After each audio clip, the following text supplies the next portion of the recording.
It would have been nice to have ended the Oilers' streak this afternoon, but at least they didn't get shut out. I don't know if I can even count up to 16.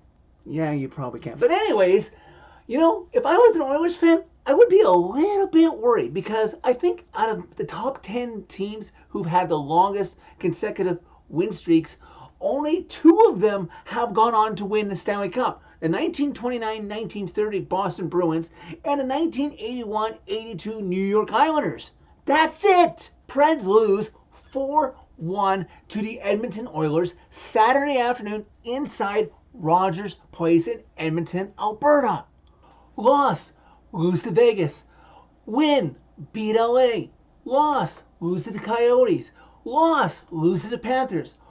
Win, beat the Wild. Maybe you're in the right direction. Nope. Loss, lose to the Oilers. The cycle continues with this team. And I don't get any reprieve as a lot of teams play their last game Saturday before they get a rest because this team still has to put me through 2 more games by Wednesday before they get a break. The Preds are playing the Oilers for the first time since November when they were in Edmonton yet again, with Ryan O'Reilly recording a hat trick yet again on a Saturday afternoon. So part of me that I was feeling a little bit hopeful that maybe the Preds could keep that cycle continued and that maybe the Oilers would have a letdown game before they went on their All-Star break. Nope, this team is running on all cylinders right now and the Preds just ran into a buzzsaw.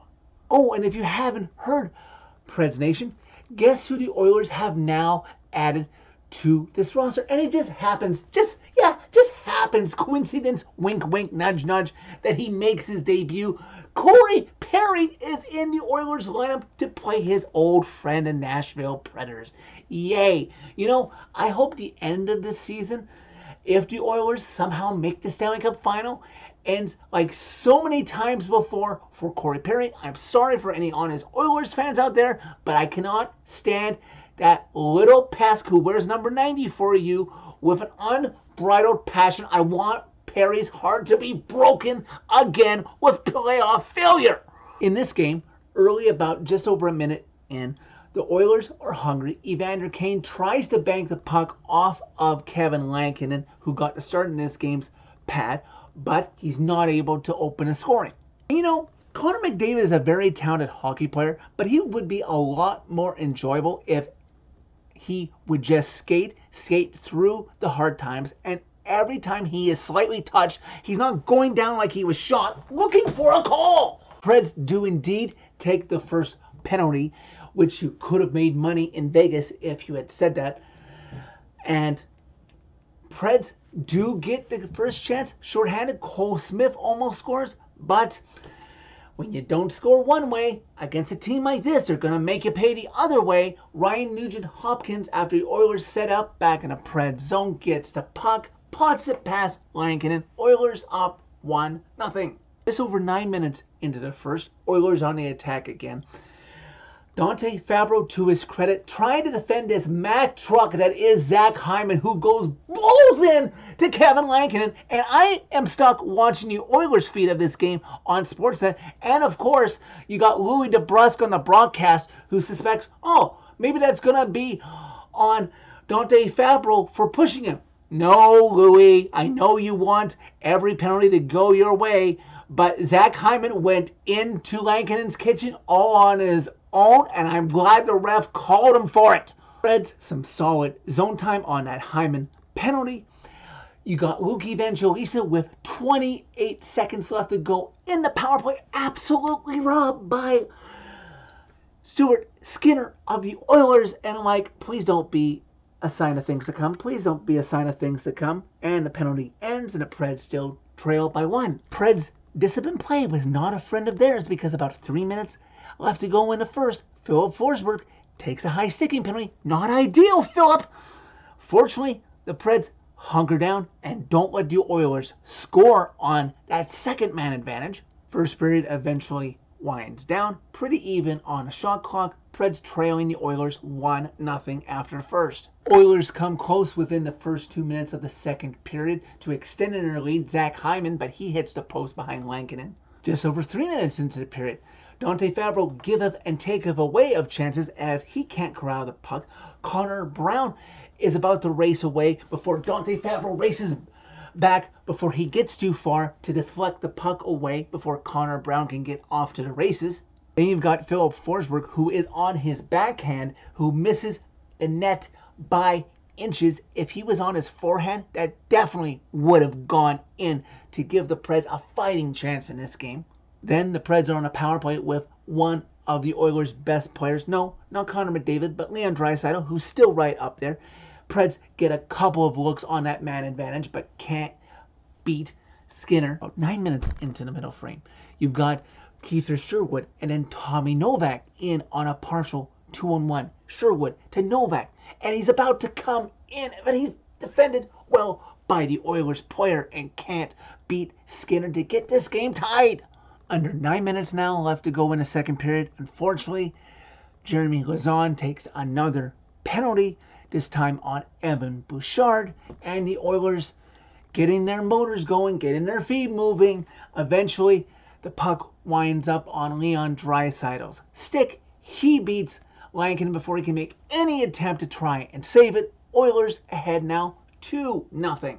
Preds would then get another power play chance. Darnell Nurse decides to hook down Ryan O'Reilly. Preds getting some looks, but frustrating themselves and this fan base on enemy territory and can't convert.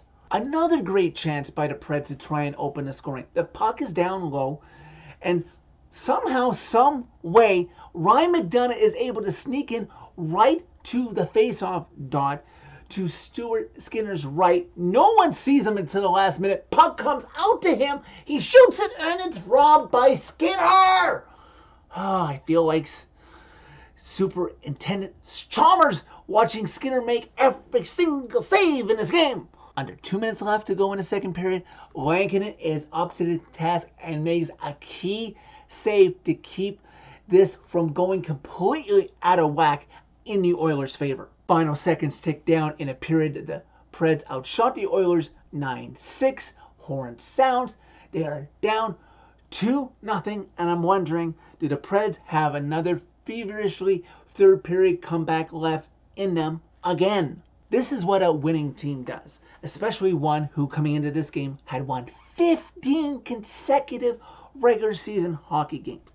The Preds are getting all they can handle from the Oilers. They're not letting a foot off the gas. They're doing the smart things. They're clogging up the neutral zone with a 2-0 lead, trying to keep the Preds at bay with their shooting and passing lanes.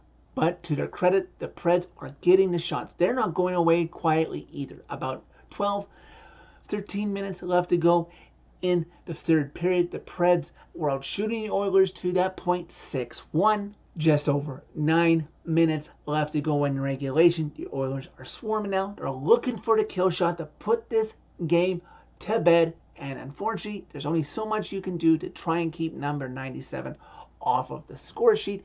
He eventually beats Lankinen, and the Oilers are now firmly in control, up 3-0.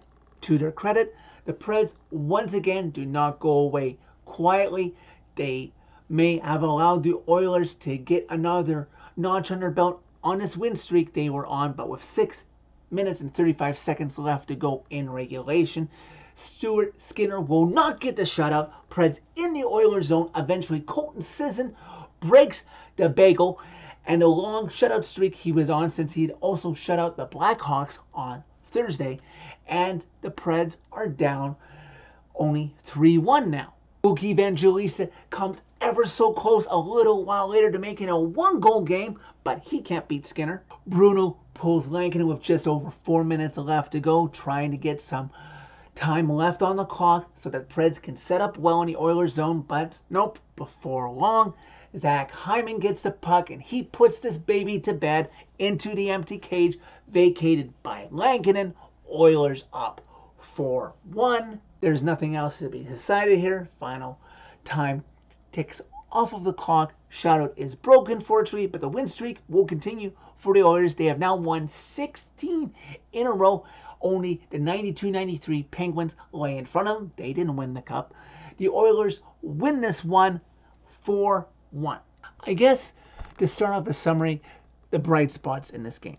The Preds didn't allow them to be shut out.